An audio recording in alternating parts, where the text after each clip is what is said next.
minha gente, sou Raíssa, estou chegando com mais um podcast do blog Só Futebol Não. Nessa manhã de sábado, temos aí o céu nublado aqui em Natal, ou parcialmente nublado.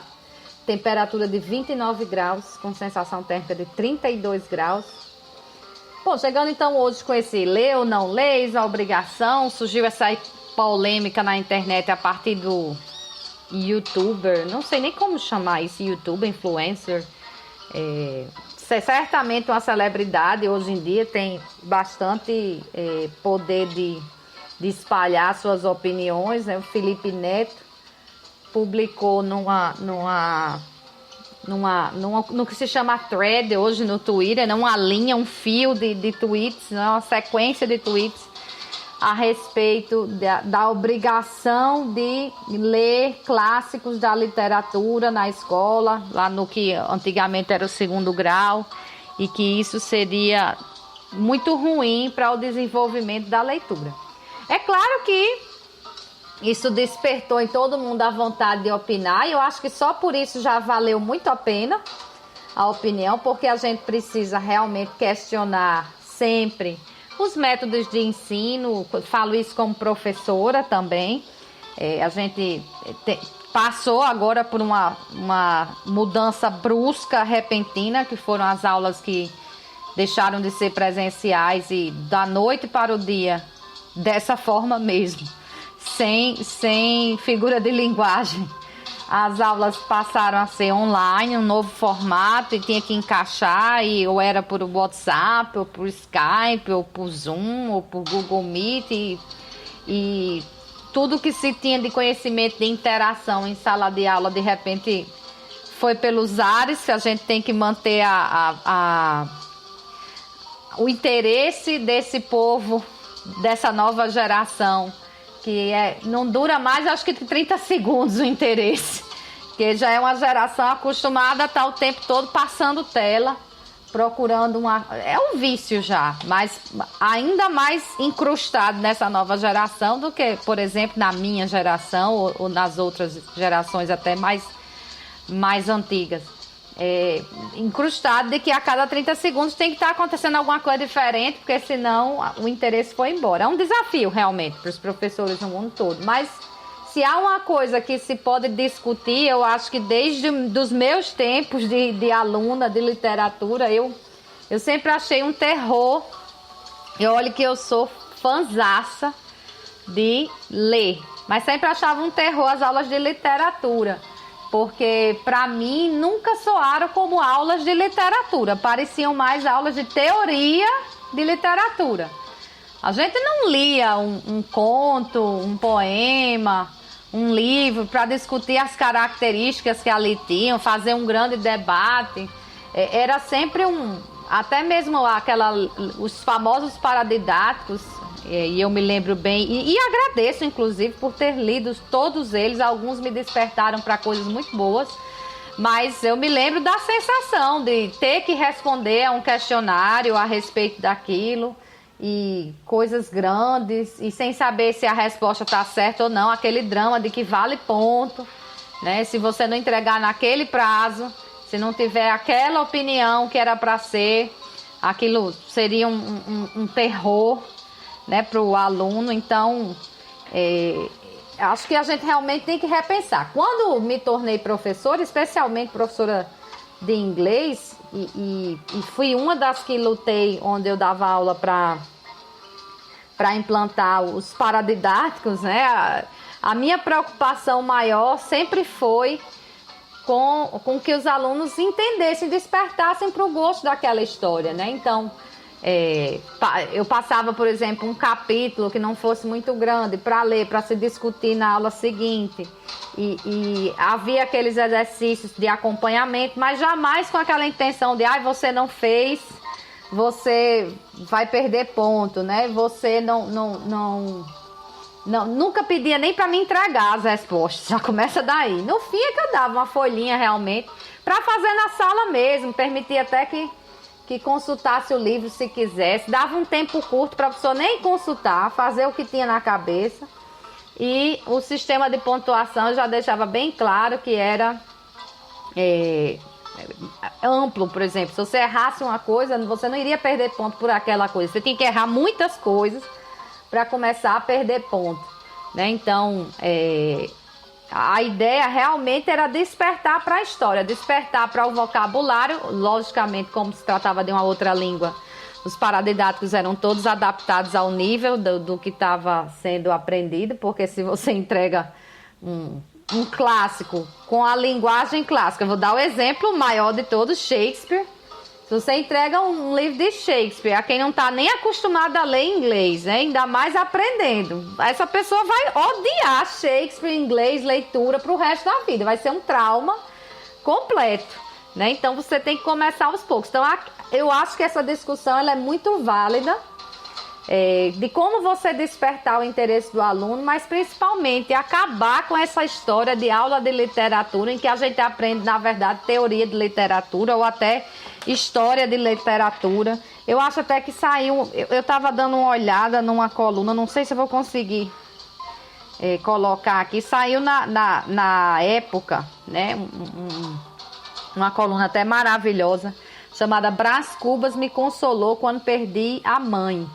Eu não sei se eu vou conseguir acessar aqui para dizer o nome do autor. Pronto, consegui. Infelizmente eu não anotei na hora, né? Jerônimo Teixeira, né? Eu achei interessante que o texto dele é uma sequência de colunas, eu não li a anterior.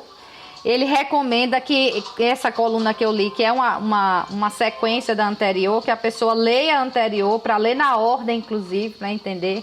Ele fala de Machado de Assis, da influência do pai para ler Machado de Assis e critica também essa questão de teoria de literatura, né? E falando como ele despertou para Machado de Assis. É até engraçado um caso que ele conta, que ele diz que ele ouviu um tio dele falar com o pai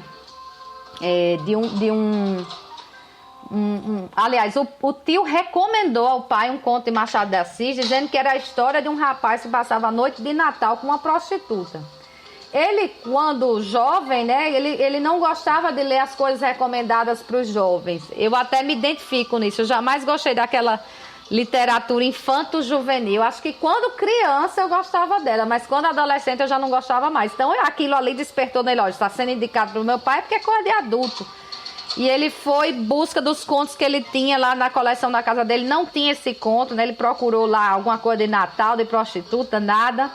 Ele depois veio a descobrir que, na verdade, a coletânea Páginas Recolhidas, eu acho, que é onde está a Missa do Galo, que é esse conto que fala, e que na cabeça do tio ela era uma prostituta, mas não tem nada disso.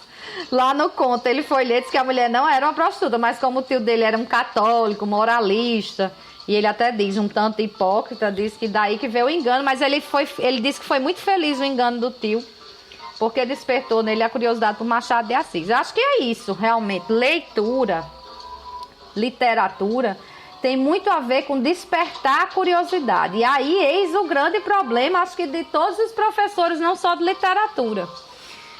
Porque o que move o mundo, minha gente, não são as respostas, e sim as perguntas. Então, se você não consegue despertar a curiosidade de alguém para saber o que está ali, o que responde aquilo, o que acontece, por que existe, não vai ter como. Então, eu acho importante, realmente é preciso impor, mas eu acho que a gente precisa repensar esse formato de aulas de literatura que a gente tem nas escolas. Acho sim que deve continuar indicando livros para ler, mas talvez seja o caso de se mudar o formato de leitura, fazer grandes círculos, de cada um conta um pedaço de uma página, como encarou aquilo, o que é que aconteceu de interessante, discutir o que vai acontecer depois, até porque com essa história de você discutir o que vai acontecer depois, termina que pelo menos vai despertar a curiosidade de alguém, porque aqueles apressadinhos já vão querer ler antes para saber o que acontece. Eles não vão querer ficar especulando, eles vão querer dar a resposta correta, né? E eu tiro aqui por mim minha experiência de vida com livros, e olha que eu estou aqui reclamando também das aulas de literatura.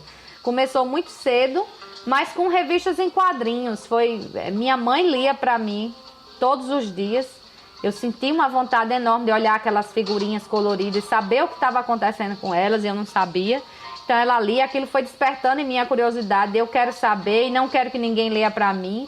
E eu comecei uma alfabetização até um pouco mais cedo do que o normal. Em virtude disso, cheguei já na escola já sabendo, por exemplo, vogais, letras, etc. Porque tinha essa curiosidade e minha mãe me ensinava. E também contei com a sorte de ter um pai também apaixonado por livros. Tinha uma coleção grande aqui em casa, nunca faltou livro, seja de enciclopédia e tudo. E eu tinha a maior curiosidade de saber o que aquelas coisas tão sagradas na estante tinham ali dentro. E só esse mundo só se abriria para mim depois de eu começar a ler. Então, mas assim, isso não é a mesma experiência, por exemplo, dos meus irmãos. Já não gostam tanto de ler.